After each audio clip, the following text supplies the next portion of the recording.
that woulda, coulda, shoulda did not exist, man. Let's talk about what took place. Great fight. Listen, kill noise with all the nonsense, and he's better. Look, the man lost to him, so he's not better. So let's just leave that alone. No, Loma Chico lost to Teofimo. Loma Chico lost to Teofimo. I don't give a damn about no Teofimo. What I don't give a damn about no Loma Chico Teofimo. lost to Teofimo, and Loma Chico is better. Yeah, that's true. I think. Well, what that got to do with last night? Nothing. It ain't got nothing. Because we were one of those dudes that Xander Boots. We were one of those guys that like Xander Boots. So what are we talking about here? Talk to him, Chris. That's why I say analogy, Xander bro. is a better fighter than Boots, but he just lost. That's okay.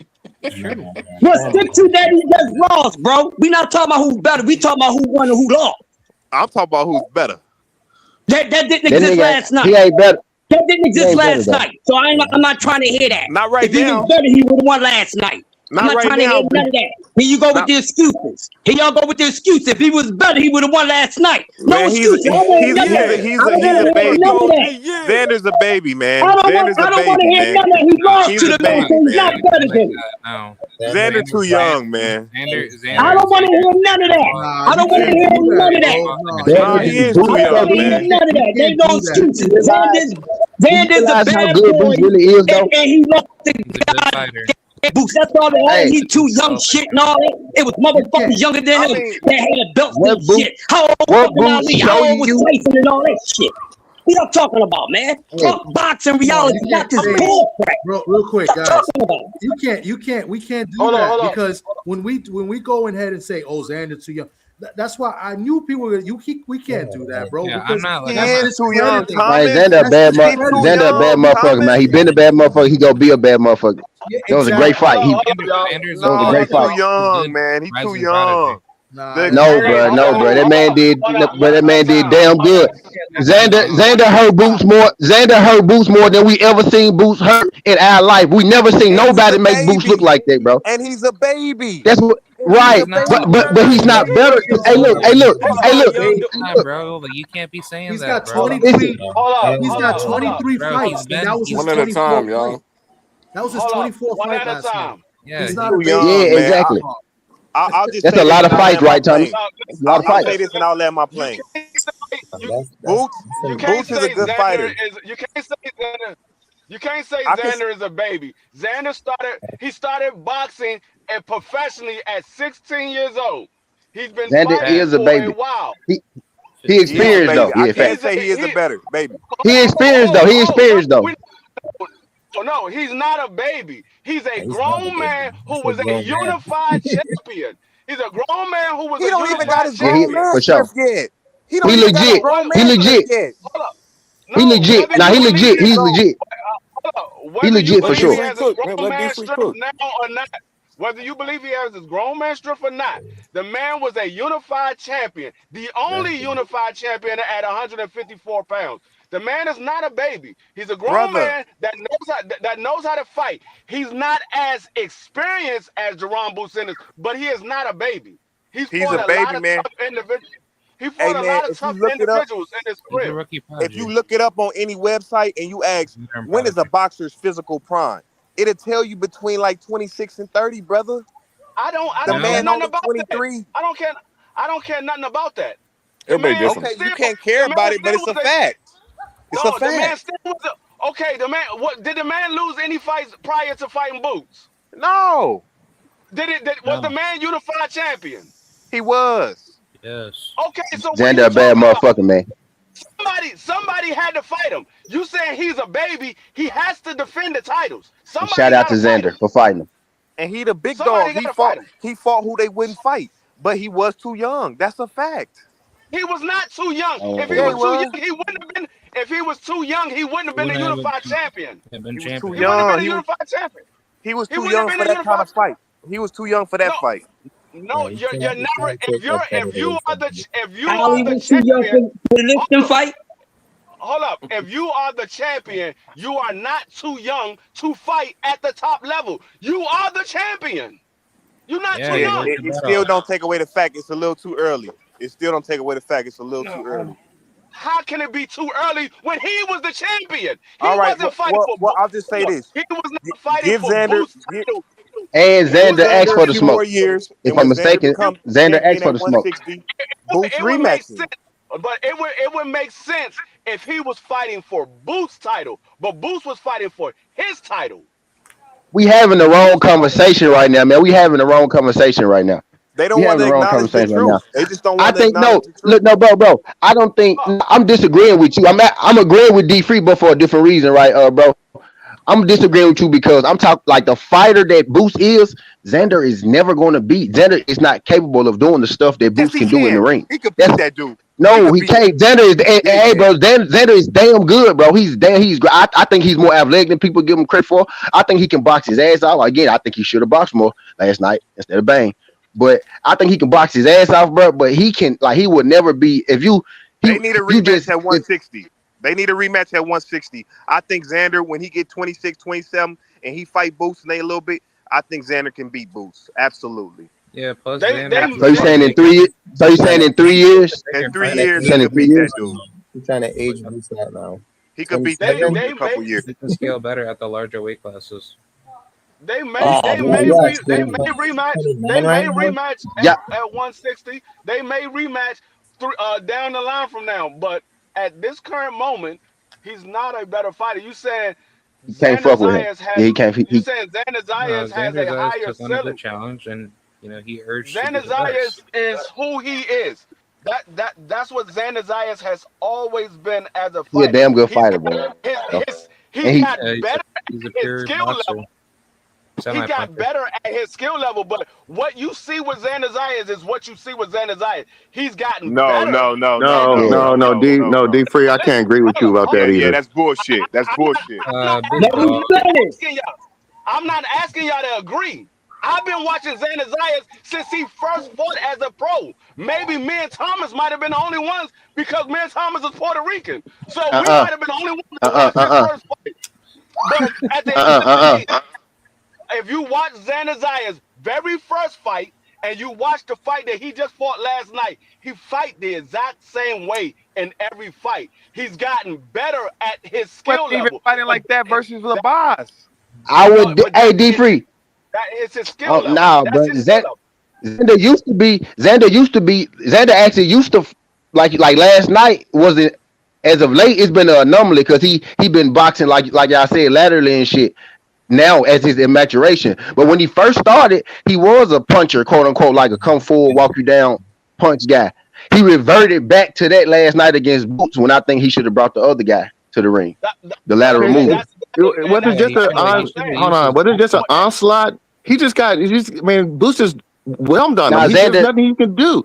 No. There's nothing he could do at that go point. ahead, He go got ahead. the first round. It was a tornado towards him, and like his boxing IQ is not there yet. But he's not going. He's not going to get. As long as he keeps going, he's going to get Nah, don't only do that, better. bro. He's going to get better. Nah, You bro. can't. Don't be No, Do don't be that, saying that. Come on, big dog. y'all not, Like Well, he's y'all going to get not better. Xander got listening. an He's not IQ, going to bro. get Don't better. do Hold that. on. Xander will You're get not better. Xander damn good. downgrade him. Xander You don't damn think Xander's good, going to get y'all. better? Teach. You don't think Xander's Xander, going to get better? y'all acting like Xander What Ryan were you Garcia or feeling something, at bro. Xander 26? is a No, hell of a no, fighter, no, bro. That yeah, dude's a bro. hell of a fighter, Listen, bro.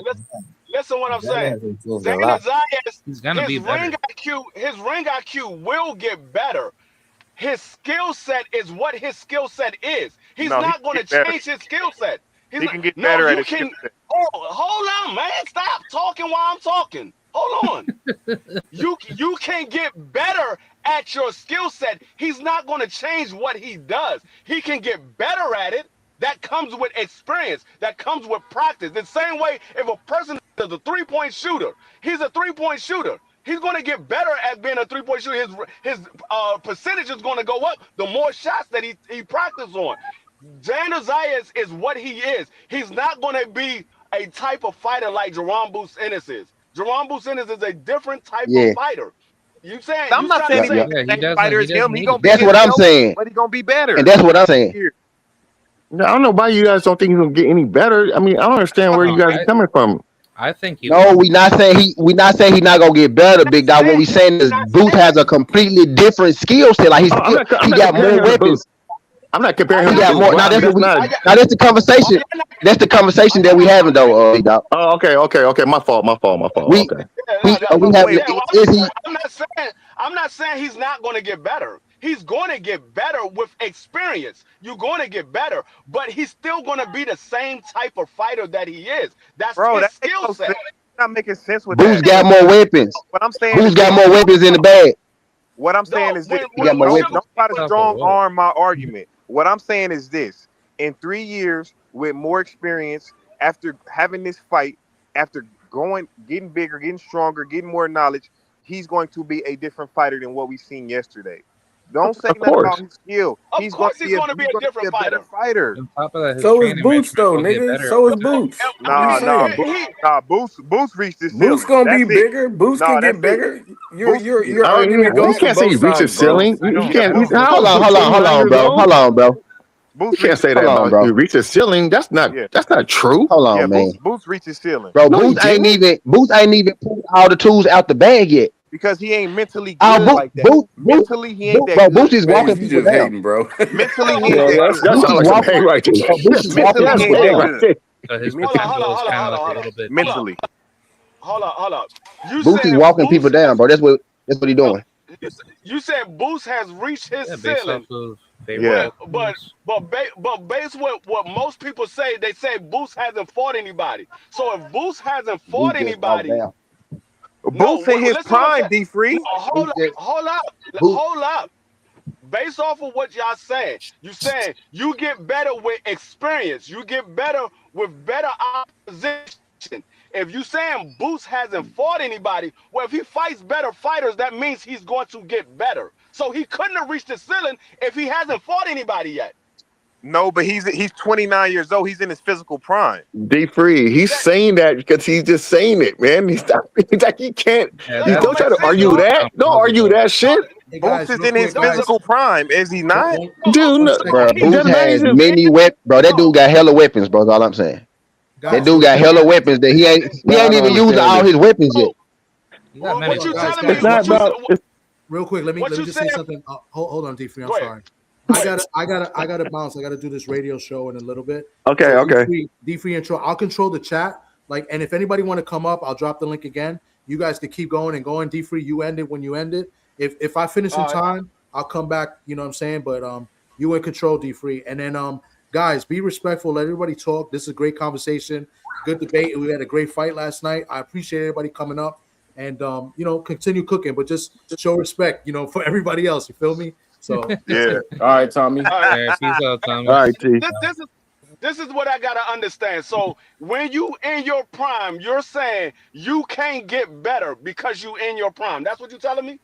That's What cap. I'm saying is Boots Ennis and his team has a mental cap, right? They just think that they're gonna What? be able to beat. They think they're gonna be able to out bully, out tough everybody. I see They what's try to going on. catch every shot. They just try to outman everybody. They don't fight technical. They just go out there and brawl. And I'm saying that is a mental flaw. Oh, I don't know about. Oh no. If That's you a can't Have stop mental you me from heard getting flaw. to the Cody rack, I'm say? gonna get to the rack until you make Let me me say shoot. this. One more thing. 20 seconds. Boots refuses to stay on the outside for more than a round. He refuses to use his Oh, jab consistently throughout the whole fight. he not a You can't safety stop me first from getting fighter, to the bro. You rack. gotta I'm have getting to the rack. respect for those Hey, guys, Big Dog man. Willie, why you saying that shit while I'm talking? I'm not lying. Go watch the fight. He didn't use his Dude, jab for dude, more you than one don't think? fight, No, I'm not talking about that. You don't think he will learn from that third round You bro. can't yesterday? stop You me. don't think he will learn from that? You He can't stop me wants from to getting to fight the on rack. the inside only. That's where he want to You can't fight. stop me from getting to the rack. It No, don't Okay, matter. go Hey, ahead, man. somebody Finish, will. finish what you gotta say. Hey, Finish what you gotta say, Steven, man. You can't stop somebody me from getting will. to the rack. Somebody I'm will, getting to the Steven. rack until you make me shoot. I'm going to the Hey, rack until you make me shoot. hey, they put a wall up on Giannis' ass. They gonna put a wall up no, on Boots' Hey, ass. Keep running hey, his no. mouth. He's not hey, on the inside hey. only though. He's I'm mid going to the range rack to until you But inside, make me bro. Cash, shoot. Have you he listened? refuses to stay on the outside. He refuses. No, have He's you not a listened to safety what first have fighter, you listened bro. to what Bozy You can said? fight on the outside and Bozy, be a killer, Cash. okay, but what Bozy said was nobody has made him go into his bag yet. He said there's a lot more to Boots. He just hasn't have to use it. It's the same thing that I used to Exactly. say about Gary Antoine. I said Gary Antoine can box. They were like, oh, he's just a come forward fighter. And all he does is fight on the inside. I said Gary Antoine can box. He just hasn't had to. When he got in there with El Rayo, he showed everybody that he can box. He just didn't have to. So it's the same thing with Jaron Boots Ennis. He fights on the inside because he doesn't have to fight any other way until somebody makes him have to fight another way. That's what you get when you get guys that fight at a different level than other guys. They say, okay, I can do what I want. So until you make me do something else, I'm going to do what I want. Right now, nobody has made him do anything else. So he's been doing what he want to do. So what I've seen through history, and I looked at my favorite fighters, Roy Jones, Andre Ward, Floyd, Bud Crawford, all of these guys, what they decide to do is they box and they see everything that they can take advantage of, and then they go in there and execute you. Did you hear what you just said? Did you hear what you just said? They go in there and box first. This dude fights first. Before what you said, they go in there and box. You said they chose to go in there and box. They chose to go in there and box. They go in there and box first so that they can find holes that they can take advantage of. They chose to go in there and box first. They chose to go box first because nobody they chose to do it because ain't nobody make them do anything different. They chose to do it. That's what I'm telling you. Boots is choosing to fight on the inside until somebody makes him do something different. I don't know how many of Boots guys you've seen phrase, but Boots box from 3 different ranges: outside, mid range, everywhere. Box from everywhere. Watch fact. My I bad, bet Josh, you I like he a won't do field that. nigga, I though. bet you won't do that again against a better fight. He won't do that again. I hope not. He won't do that again because that wasn't smart. Some of those rounds wasn't smart. So I can see what FaZe is talking about. Boots is an entertainer, y'all. He's Hey, not. Yeah, he can be like entertaining, but you y'all can get say knocked out being an entertainer too. Big dog. Hey, Mike Tyson said. Tell him. Mike Tyson said everybody got a play until they get hit in the mouth. Boots said, I ain't gonna use my play until you hit me in the mouth. I mean, Well, no, it might be too late if he get hit. If Crawford would hit him in the mouth like that, it wouldn't be nothing left to mess with. I don't want to hear that. I don't want to hear no ifs. I don't want to hear no ifs, bro, because he could have did it. You can't do that with everybody. You cannot do that with everybody. But he hit Crawford in the mouth. And if he hit Crawford in the mouth, Crawford going to bed too. Really, bro. So you just chatting. So he hit Crawford in the mouth. Crawford going to bed too. Leave Crawford out of it. No, leave Hey, Crawford out of it. if he hit Crawford in the mouth, Crawford going to bed too. So I don't want to hear that. Okay, now you guys are just talking now. So you really just chatting. That's all you doing. Please, let's leave Crawford out of this. Please, exactly. I agree with him. Let's leave Crawford out of that this. nigga. Leave him out of Leave Crawford out of this. Yeah, leave him out of it. Boots will smoke that nigga. Please leave Crawford out of this. Because we can't see it. Why we so focused on criticism for what a person did? I'm listening. I'm hearing more making freaking criticism than anything.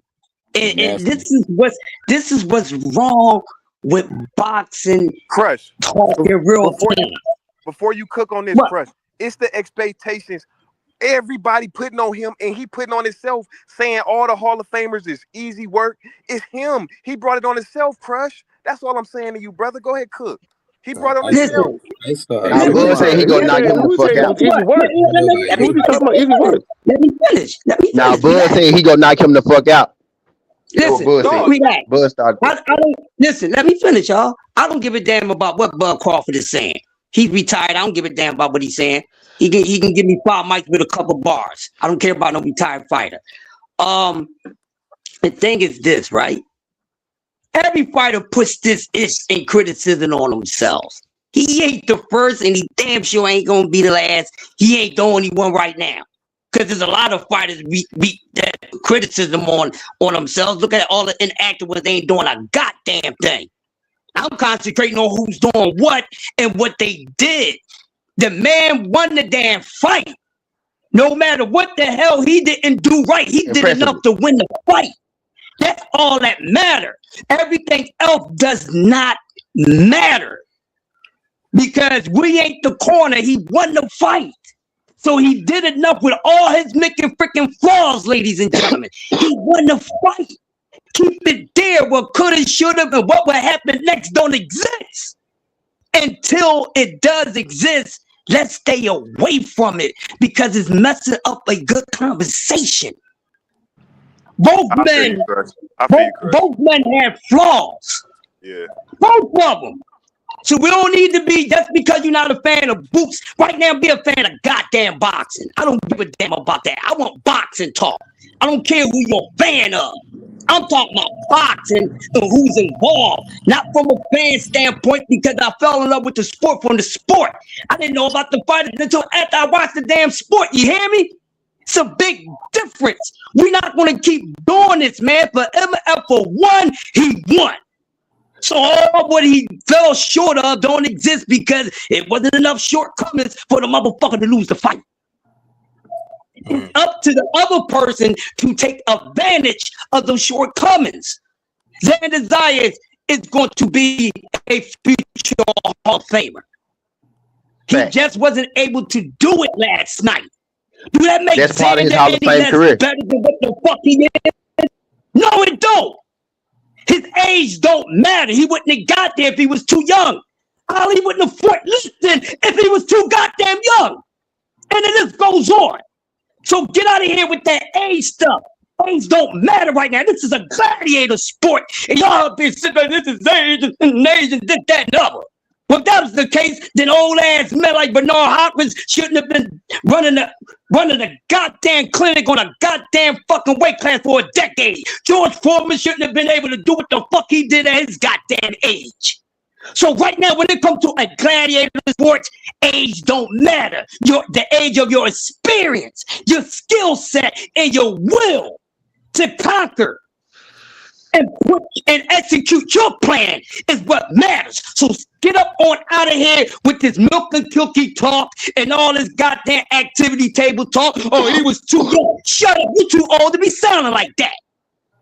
Because if the man would have whooped Booth's ass, you would have been having a whole other conversation, wouldn't you? Yeah, we would be having a whole different conversation, but the reason why we ain't gonna have that because it didn't exist. So stick to what existed and not what you think should exist and what's going to happen next. Because we don't know what's going to happen next. We won't know until they get in the ring. You can say what you want. I don't give a hold on, I'm about to land this plane, homie. Give me 30 more seconds. I don't give a damn about what you think Fundora would do. Until it exists, Fundora ain't doing a damn thing. Until it exists, Boots ain't doing a damn thing against Fundora. And whoever the freak else. We're going to talk about this goddamn fight and stick to the script, and we need to start talking about next weekend, baby, because it's on in Ohio. Hey, Let's stick to the script, y'all. Hey, Crush, I ain't gonna lie, man. I had $200 on Boots getting the stoppage, and he got it. But I was willing to lose that $200 to see Boots get his ass knocked out. I ain't gonna lie. I'm a hater, nigga. Yeah, hater.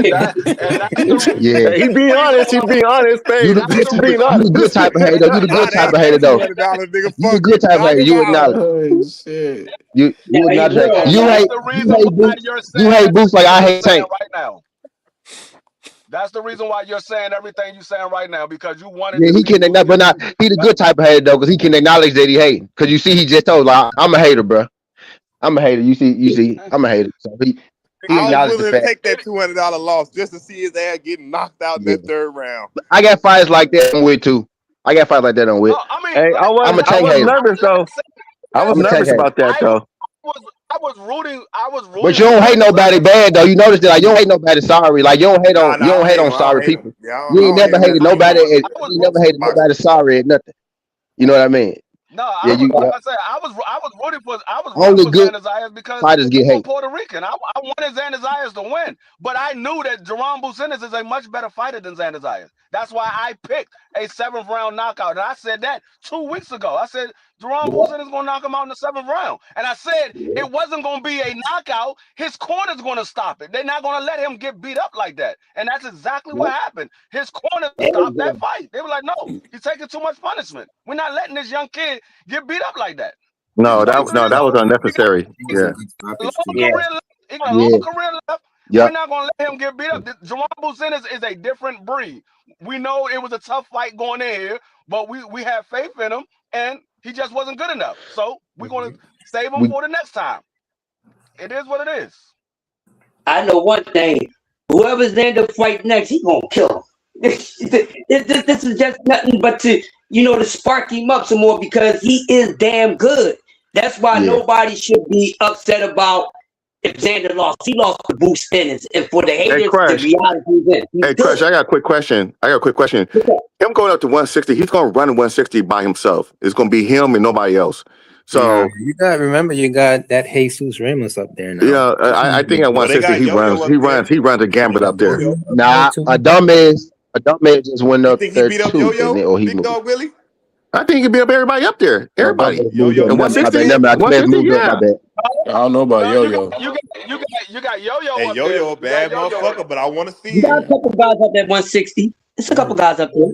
You got what's his name? I think he runs the table up there. I don't want Xander to turn into this. I don't want Xander to turn into this stand in front of you fighter, bro. No, I'm not with that. I ain't with this stand in front of you, Xander. I don't like that. I don't like. My respect grew for Xander when he turned into the boxer. I was like, this nigga really elevated. He really like you can see the evolution of his game. He went from a come forward fighter to a goddamn boxer. I respected that, and he went out there and he just fucking stood in front of Boots. That's what Boots wanted you to do. He wanted you to do that.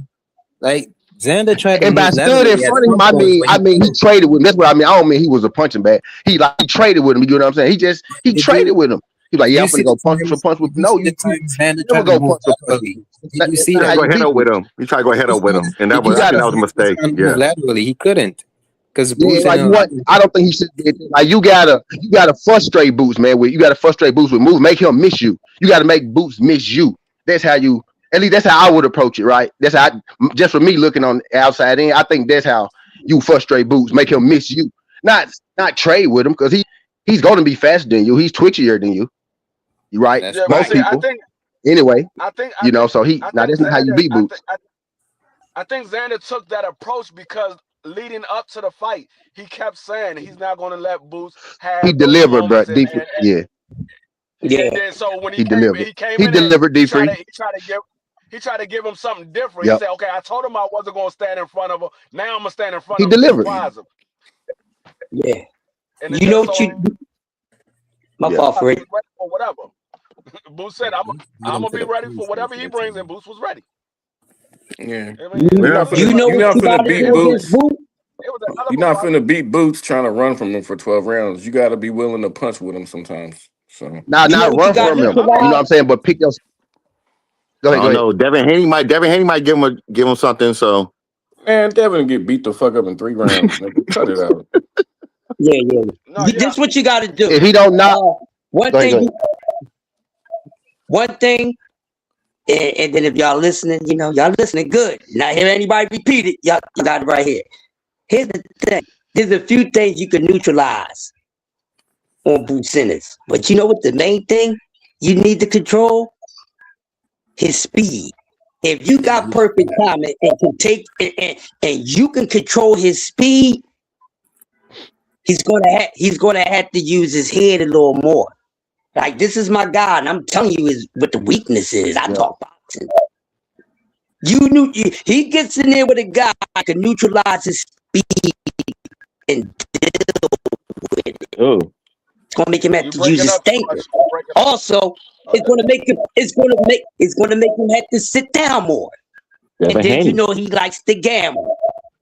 Nah, Devin Haney too. Nah, not Devin Haney. That's a hell of a gamble, though, man. That's a hell of a gamble in there. Catch 100%. That's a hell of a gamble in there training with Boots, though. That's a hell of a gamble. Hey, Cash, what do you think about Boots' speed?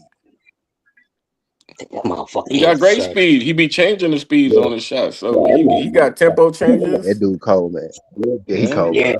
What about his accuracy? It sounds good, but it's not as easy to do as people think, obviously, man. What about when he be missing shots leaning over his foot with the shots with his chin all out like that? You seeing that? I do. But I got a high level of respect for someone who fights like an old school fighter who ain't scared to get in there and rumble, my nigga. Exactly, bro. Boots be eating punches, bro. Yeah, he got moved to the left a little bit last night for the first time in his career, right? we seen Boots get moved to the left a little bit, right? But outside of that, bro, nigga, Boots be eating shots, bro. Like that dude, he lived like he built like he be walking through, but he just walked through. Bro, Xander a big dude, but he be walking through these people, bro. He be walking through these people, bro. The thing is, The thing is, a lot of people said they wanted to see what would Boots do if he gets hurt. Well, you got that question answered. You saw You saw it. what he's able to do You saw when he's it. Yeah. You saw it. Shit. The same thing he did before he got hurt. Right? Now we know. One thing I loved, like Now we soon as know. the bell rung, Boots took Xander to the corner. He was like, "Man, let me holler at you real quick, bro. You got a Craft. That's good the same style. I thing I could said tell you earlier, one of bro. them." It was like, yeah, bro, we got him, but hey, bro, you got my respect, bro. Like, I ain't gonna lie. Shout out Now to Xander that Xander that nigga, bro. Xander that nigga, bro, because he signed the contract, he stood down Boots Smoke, and he stood toe. I'm gonna give him credit for standing toe to toe with him, even though I don't think you should have done that. I think You see, he delivered. Steven, you see this shit Aircraft saying in the motherfucking chat, man. This is why I be cooking his ass. Look at this. Boots a Sugar Ray Leonard and a Yeah, Hagley. I ain't gonna lie. I gave him the Hagley junk because I did say no. I did say Wait, Boots what he reminds say? you of What he like. say? Hold on. What he say? Yeah, you right now. He ain't got no chin like Hagler. Wait, No, not chin like that. He's saying like old what he school. say? Hold on. I didn't hear Old the cat. school. You got to look at what Old he's school. saying. He's saying he's a Old school fighter, Boots like is he ain't Sugar scared to Ray trade. and a Hagler hybrid. What he's saying is he got hand speed and movement like Sugar Ray Leonard, but he's a switch hitter and a power puncher like Hagler. Like That's a little bit too much. That's a little bit too much right there. That's a little bit too much. The name's throwing you off, but he really using the type of fighter, right? The name's throwing you off, right? No, But that's doing too much. He don't have no chin like no goddamn Hagler. now he got a chin for though. Not like no fucking Hagler. Hagler might be top 5 though. Hagler might be top 5 nothing though. about a chin. Ain't nobody He saying got a nothing chin. about a chin. He got a beard. Now he got a beard though for sure. Okay, this would be my biggest pushback. I'll say this. When we watch Sugar Ray Leonard, when he fought Hagler, when he fought Duran, when he fight these guys, he boxes first.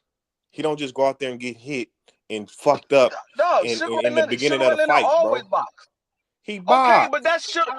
No, I ain't gonna say always now. Sugar mix it up now. But nah, my bad. Nah, he right though. He a boxer for sure.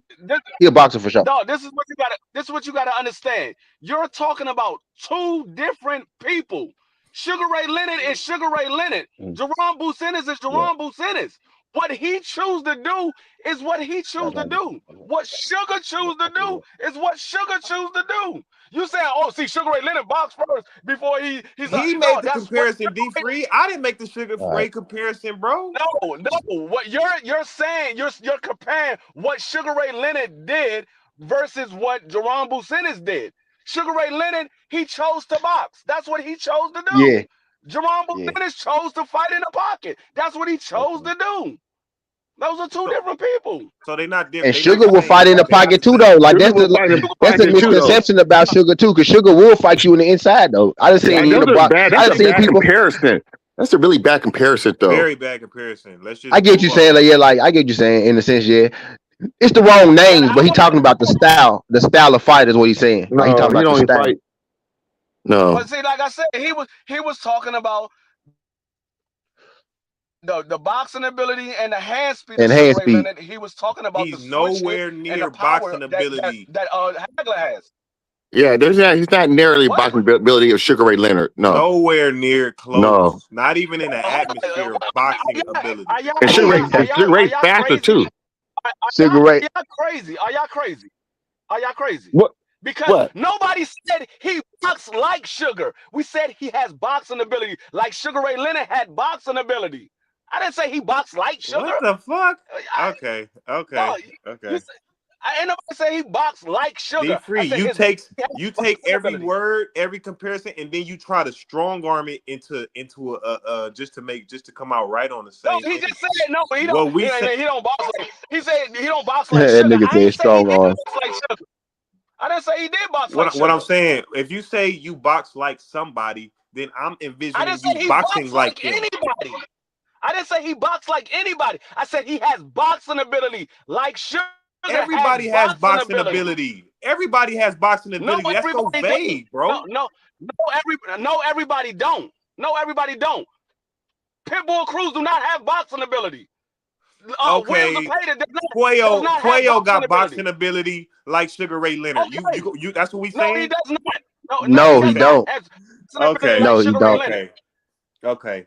No, he does not. Okay, D-Free. He Okay, not that D-Free. snappy. Like, he ain't that snappy. Like you said, Sugar Ray fast as hell. Somebody just said Sugar Ray faster than Boots. Them folks Out of fast this as hell. argument, bro. You strong arming the fuck out of this argument, but it's okay. I can strong arm whatever I want. I can strong arm whatever I want. Ah, man. You never tell me what I'm saying. You talking about, oh, he doesn't box like Sugar. I never said he did box like Sugar. I said he's more like Roy Jones, in my opinion, and Roy Jones said it his own self. He said he remind me of myself. The crazy part is Sugar Ray ass fought at 60 and shit. That's the crazy part. Sugar Ray Leonard. Now you tell Roy Jones. Yeah, Roy Jones he crazy because Roy Jones said out his own. And he was a small dude though. Am I tripping? Did Sugar Ray fight at 60? He did. He fought Hagler at 60. He fought at 60. I'm kidding, man. Like he was a small dude to be fighting at 60. When you look back, I'm just sitting there thinking, not that small. He fought at 60 and he fought at light. But when you see him next to them other boxers, but he be the littlest nigga in the room every time. I seen them standing next to Tommy. Not that small. What is Sugar Ray like? What 5'10", 5'11"? He's not that small. Sugar Ray Leonard is small. 5'10". What are you talking about? He about 5'10". No, small. But you gotta think, like he said, small. His frame is small though. Like he got a smaller frame than all them dudes that he fighting most times. No, most times. Yeah, Sugar Ray Leonard small. Sugar Ray Leonard small. Yeah, his frame, he not short, right, big dog, but his frame ain't. He might sound like he was like Pacquiao or something like that, and I was like, what? Nah, fuck nah. Pacquiao little. Pacquiao little, man. That's a little dude. That's a little dude. Like when you said small, I'm like small. Nah, he don't got a big like Sugar Ray. Sugar Ray, bro. Hagler fought at 160. That was a big, bro. That was a big dude, bro. Hey, Steven. Hagler was a big dude, bro. Boots remind me of Berto, man. Berto. Andre Berto? Yeah, he remind me of Berto. Don't do that. Don't do that, bro. That's old. Don't make me do Berto like that for one. Berto was nice, bro. He ain't no damn Boots though, bro. No, he's not. No, he's not. Boots athletic, bro. Boots athleticism is fucking crazy, bro. Crazy. Yeah, that's not Berto. That's not good. All right. Let's bring it back. Let's bring it back. D-Free, do you think Boots is a better southpaw than orthodox? I don't know because he doesn't stay in neither one of them very long. That nigga a real fighter. That's how you know he really be fighting, bro. Because that's how you fight in the street almost. Like he be. I think he better in southpaw because he was more accurate with the left hand. I can't tell because he doesn't stay in either stance very long. I would say in the fight last night, he had more success at a southpaw stance than he did at orthodox. Yeah, for sure. Southpaw was working for him last night. Southpaw, but I can't tell which one he's better at because he doesn't stay in it very long. Nah, he nice, bro. That nigga nice, bro. He nice for sure. That nigga nice. Do you think he switches too much? No, I think he switches depending on what's happening. I think what's happening. Yeah, what's happening. That's why you can't. Don't make him be. Don't reel him in. Let him do what he do, bro. Let him do what he do. I forgot what fight it was, but some fights. It was a fight that I watched. I think I only seen him switch one time. I forgot. I think it was the. And then some dudes be switching. Some dudes be switching. They be throwing off balance. You don't never see Boots switch and throw off balance. Anytime Boots switch, it's a Chris switch and he landed. You know what I mean? He don't be off balance when he switch or no shit like that either. Like he got that shit down to a science. Hey, I got Aircraft mad in the chat with that Andre Berto comment, man. I was just playing, man. He don't remind me of Andre Berto, man. Damn. That's the conversation right there, Hot Rod. Really, we need to be. I like that. I like that conversation. The Fundora, because that actually could happen. Fundora Boots. Well, what you think about that D-Free Fundora Boots? Might be a Kelly in there somewhere, but if Fundora's having success with that jab on Jaron Business, it's going to be a long night for Jaron. But if Jaron can get around that jab and be able to land the shots that he needs to land, I think it's going to be a short night for Sebastian Fundora. Exactly. Yeah, I seen everybody Fundora fight with land on him. Hurt him a man. little bit, yeah. Boots get bingo. There you go. Boots get a couple of them shits off. Somebody gonna be snoring in there, and it ain't gonna be the dude from Philly. It ain't gonna be the dude from Philly. It all depends on Fundora's jab. If that jab is successful, it could be a long night for Jaron Boots Ennis. My But Boots go if he get in can there, get get around the that jab, Boots go get in there, get the dip, and y'all know how Boots get to get in there. He walk in there, he go get to get in there, squatting around and shit. He go knock Fondora's out. What? Now that dude really be fighting. That's the funny part, bro. Like he really be fighting in the boxing ring. Like he really be fighting like he in the street. Like, but it's crisp though. Like it ain't like I think he that's the only really be person fighting I though. think that will He gonna knock Fondora's I out, think man. I think at 54, I think Fundora might be the only person that make Boots do something that we haven't seen him do before. I think Yeah, that's the Fundora fight. might be the only Yep, person that make him do that's the that fight. That's the fight. because Everybody else his getting length, smoked. I'm just his be real length with and y'all. his height. Yeah, because his length and his Everybody else height, getting he's smoked. gonna have to have a different. He's gonna have to have a different game plan for Fundora because he's never fought nobody with the length and the height of Fundora. Maybe in sparring he might have fought some tall guys. I don't know, but as far as in an actual fight, he ain't fought nobody on that size frame. What about this, D Free? When you talk about Boots and you hear all these D- sparring wars, I do how you respect feel? Fundora. How you feel Come about on now. the Come on how now, you feel about aircraft. this?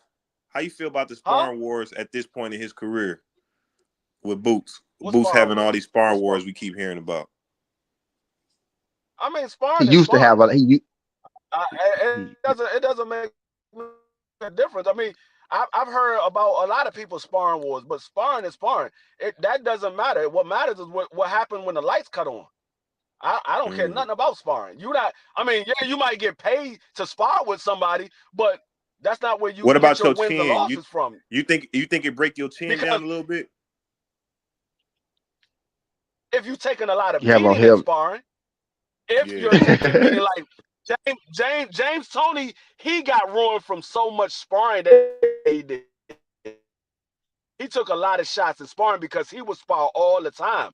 That's why James Toney talked the way he talked. That's the reason why he's having the effects of him sparring now. That's the effects of him sparring because you can ask a Yeah. bunch of Now fighters Jahad, that know James Toney, that's been in the gym with James Toney. They would tell you James Toney sparred too much. He sparred too much.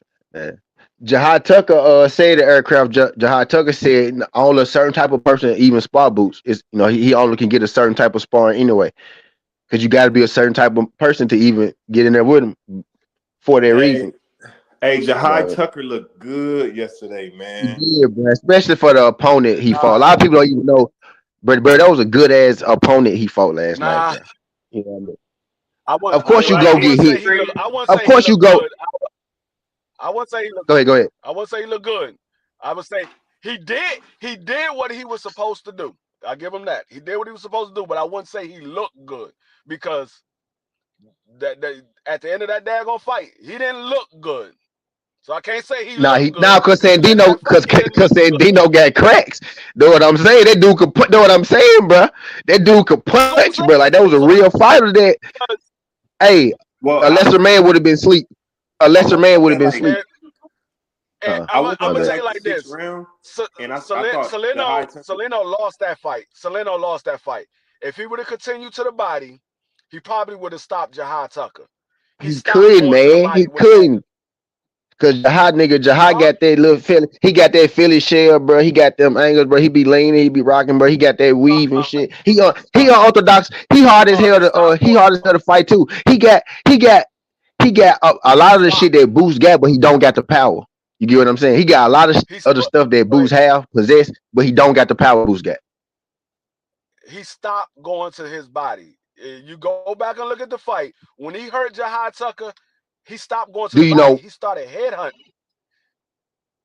Jahad start hitting him with that? And Jahad start hitting him with that uppercut.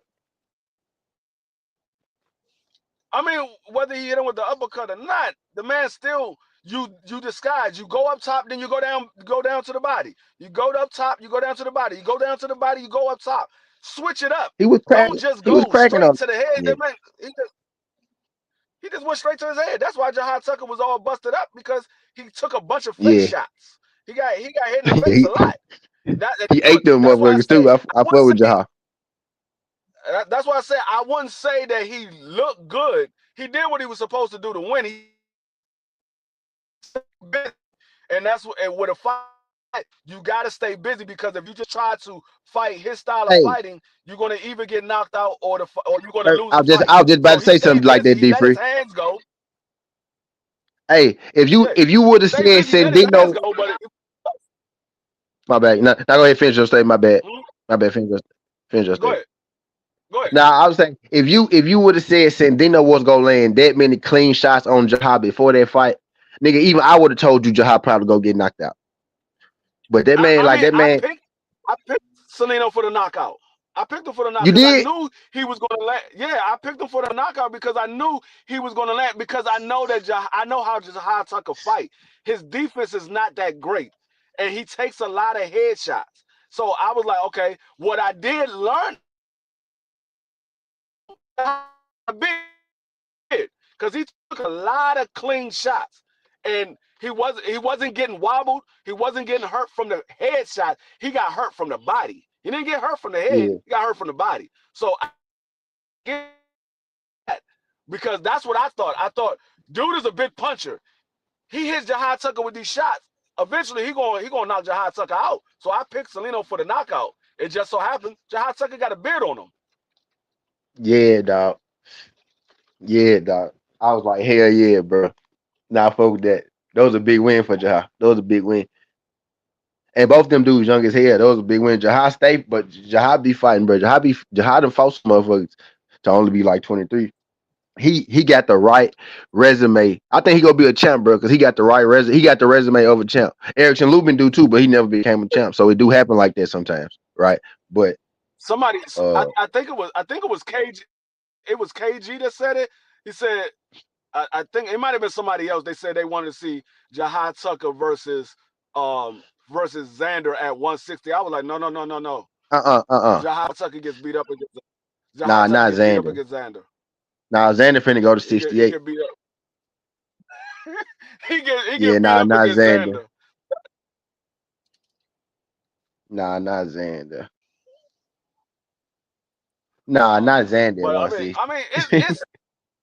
I wouldn't say He might end up fighting Xander though, but I think Tucker. 160. I think Yeah, 160 is not. It doesn't have a lot of stars there. I'm not gonna say that the division is trash. It don't have a lot of stars there, and that's what I think a lot of people are saying 160 is not that good, because there's not a lot of names there. But there are some good fighters there. It's just not a lot of name fighters. Like a lot of the guys yeah. that fights at 160, most people don't know who they are because they're not big names. All of the big names are either at 68 or they at 54. They're not at 160. hmm Pretty much once But Charlo left nah, I 160, it was dead. yeah, yeah. I He was mean, it pretty was much the only last Triple one. G left. It was only Triple G left there. Well, no, Triple G had already retired. So Triple G, Jack, Canelo, Charlo. Then you had David around there for a little minute. Uh, yeah, I mean, yeah, you had Carlos Adonis, you got that's about it. Laura, you got And around that Laura. time, Carlos was like they weren't even thinking about giving Carlos a chance. About around that time, they weren't even thinking about Yeah, giving him no chance. yeah, you had Saras there, but nobody knew who Saras was at that time. Nobody knew who he was. Um, you had some fighters there, but like I said, Charlo was the Soul last Glow, one to leave. then Jacobs. Yeah, Charlo was the last one to leave, and then you had, like I said, the only people that was It left was there over with. was Carlos Adonis and Janabek and Laura. Those And were the only people that was left there. don't nobody really care about Janenbeck. They like, we just watched him because he was on top rank. Right. Nobody cares about Janabek. And I tell everybody from the very beginning, I look at Janabek the same way I look at Tim Tszyu. Only difference between Janabek and Tim Tszyu is Janabek, he could punch. Tim Tszyu, he's okay with his, he got okay power. He ain't no puncher like that. He got okay power. But that's the only difference between those two fighters. But I look at Janabek the same way I look at Tim Tszyu. I'm not very high on Janabek. I've never been high on Tim Tszyu. I just gave Tim Tszyu credit because he wanted to fight all of the top guys. I give him credit for wanting to fight those guys. But far as his boxing ability, and what he's done in the sport, Tim Tszyu hasn't done anything. Same way Janabek hasn't done anything. Yeah, yeah. A lot of Jennebeck, people like Jennebeck. Jennebeck, There's a few people that Jennebeck like gonna have to Jennebeck, but move up. dog, Jennebeck hasn't fought anybody. I'm looking. I look. You look at Jennebeck resume, you be like, okay, yeah, he really hasn't fought anybody. Like Jennebeck really hasn't fought anybody. Yeah, I know. I know. He get a lot of credit because he knocked people out, but when you look at his resume, he really hasn't fought anybody. Yeah. But Nobody. yeah, I mean, it was a great night of fights last night. I mean, we got some fights coming on tonight. You got El Rayo and De Los Santos rematch. Um, Yeah, you got Brandon Lee back in action. yeah. It's somebody Sandoval, else. It's somebody. Floyd Diaz, cash flow. Yeah, it's somebody else on that card too. There's another fight on that card. I can't Tony remember Hurst who it is. Jr. Uh, Yeah. Hold on. Who else is on that card? Because there's Omar somebody else Trinidad. on that card. Yeah, Omar Trinidad is on that card. Yep. Yeah, Omar Trinidad is on that card. Let me see who else is on that card. Omar Trinidad, Brandon Lee, De Los Santos. I think this Kato Kane And dude is from Bud Camp. I was about, That's on here. I was just about to say Kato Kane. I was just about to Yeah, I say that think because I that's the picked dude Kato from Kane. Bud Camp. I Yeah, picked him for a decision. I picked Kato Kane for a decision. yeah. He I he think he that's pretty Bud he fighting. pretty He decent. fighting that old dude that knocked out. That old dude knocked out one of them prospects, bro. He knocked out one of them high ranked prospects. The Brown dude. He old in the mud, but he knocked out. I forgot who he knocked out his last fight though, but he knocked the nigga out. He knocked out that dude from that Russian dude, Yurtsin. Gore Yurtsin or Vernon. something. He Oh, knocked out. that's he fighting Vernon Brown. He fighting Vernon Brown. Yeah. Yeah, he knocked out the Yurtsin dude, the little prospect that came from Matchroom. He knocked his ass out. Yeah, the one they say look like the one that looked like Triple G. Yeah. Yep. He knocked Was his it him? ass out. I was like, you fucked my bet up too. I remember that nigga. I picked Yurtsin He said in my damn parlay. I got it. He said he got it. You got El Rayo. I don't know. If El Rayo Yeah, might El have Rayo. Man, nightmares when he I get ain't in the mad ring. at it. He might I have like El nightmares when he get in Rayo. the ring with De La Santos. I like De La El Santos. Rayo, but I got De Los Santos right. I hope I'm a bigger El Rayo fan. I like him, bro. He fight everybody, bro. He got an entertaining style. He could box a little bit, right? Got a little power. The power ain't been showing up as of late, right? Which is why I kind of got him losing. Got him getting stopped, right? But I don't know, yeah, man, I like El Rayo, bro. Hey, I don't know why the fuck would Dana White why would he have El Rayo and then go get De Los Santos and make him fight him De Los Santos in his second fight? Like, why would you do that's badass promotion, but let you know that Dana White treating this shit like it's MMA. He just matching motherfuckers up. This nigga went and got De Los Santos. Dana White. He trying to get Zuffa off and running. He's like, man, I need to get some exposure, get some people to look at Zuffa. Man, I'm like, bro, what is you I doing? mean, he's I gonna get said, all the looks he can get up I until said, De September. Los Santos. Come I September, I'm said, be watching Sunday Night Football. I'm gonna be watching Sunday Night Football come yeah. September. I said, I am not I watching no said, is you Zuffa. trying to? Damn, we is gonna have football and Zuffa together, ain't it? It's gonna be beautiful. But I said, bro, is you trying to get? Is you trying to get this nigga beat or something, bro? He went and found the one nigga he thought could beat him, didn't it? Like that's what I felt like. He was like, "Damn, who could beat this It nigga?" might That's Santos. it might be that type of situation. It might be in order for De Los Santos to get a long-term deal, he might have to win this fight. It might be that type of He situation just because he I just heard started the deal, D Free.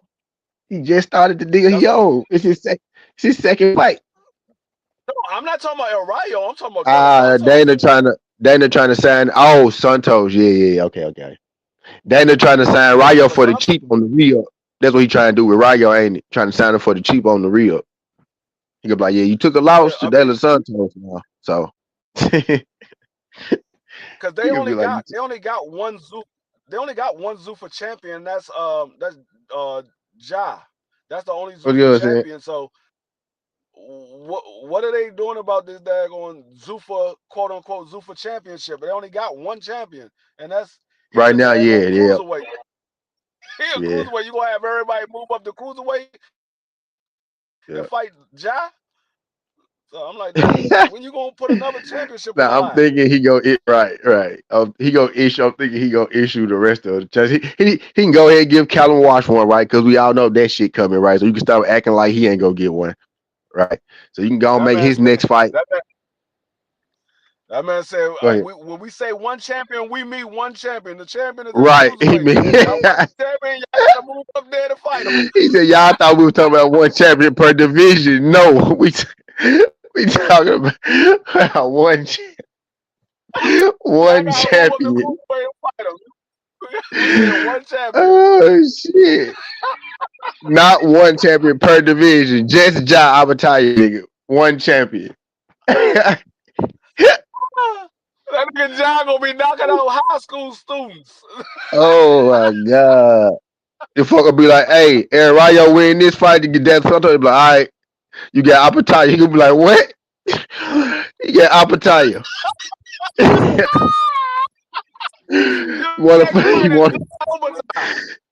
You want to be a champion, right? You get Apataya.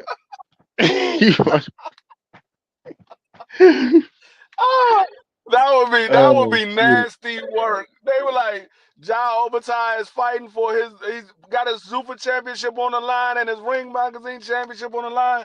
He will be fighting De Los Santos. What? De Los Santos? What the hell? What? Oh my One champion. God. One champion. He's gonna be fighting So you Kalen see, Wash. yeah, Kalen Wash probably gonna be the next one, I would think. Kalen gonna be the next one, I would think. Right? They might as well go and give it to him because they know they want to go. Man, who he fight next? Ain't he fight like Harlem Eubank or some shit like that? Who he fight next? I forgot who he fight. But they need to go ahead and I think they made they making it's a gonna be fight in for him, or London, they I know. already made. It's gonna be in the UK, if I'm mistaken. He gonna be on the UK card. Oh yeah, I think that's that card they're supposed to be doing. What they say we're gonna do? London, I think it was. I think it was London. Yep. They was doing a card in London. Yep. So I'm pretty sure he gonna get one. Yeah, They got over there. Shit. I mean, it is what it is.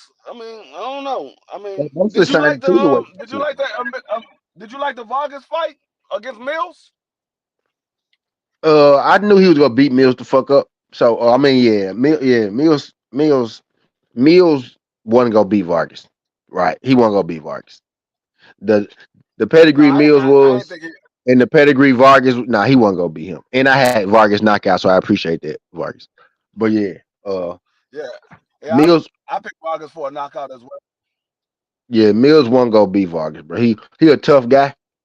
He not gonna beat a dude with the pedigree of Vargas. You get what I'm saying? Like he like a fighter.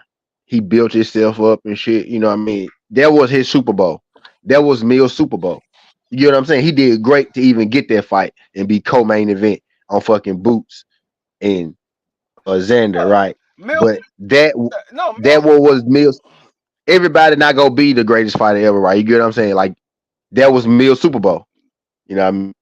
Yeah, I mean, like I said, Mill's a good fighter. He's just not on the level of Vargas. He's a good fighter though. Like I said, I said he's a good fighter. We're gonna see if Emiliano is really what we say he is. If Emiliano is what we think he is, he's gonna knock Mills out. If he goes the distance with Mills, we're like, okay, Emiliano, you're not really what we thought, because I knew Mills didn't have no power, but I know he's a good fighter. He just ain't got no power. He can box. He can box with anybody. He just ain't got no power. So that's why I picked Vargas for the knockout. I'm like, okay, I think Vargas gonna knock him out. But if he don't knock him out, then I know Vargas is not what I thought he was. Yeah. But I'm about to get up out of here. I appreciate everybody for coming through. We probably gonna come back again a little bit later on tonight, probably like around 7, maybe a little bit later.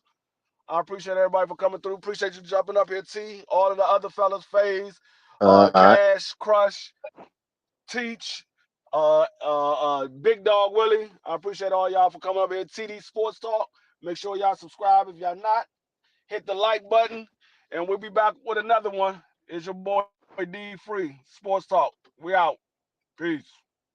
Yeah, buddy.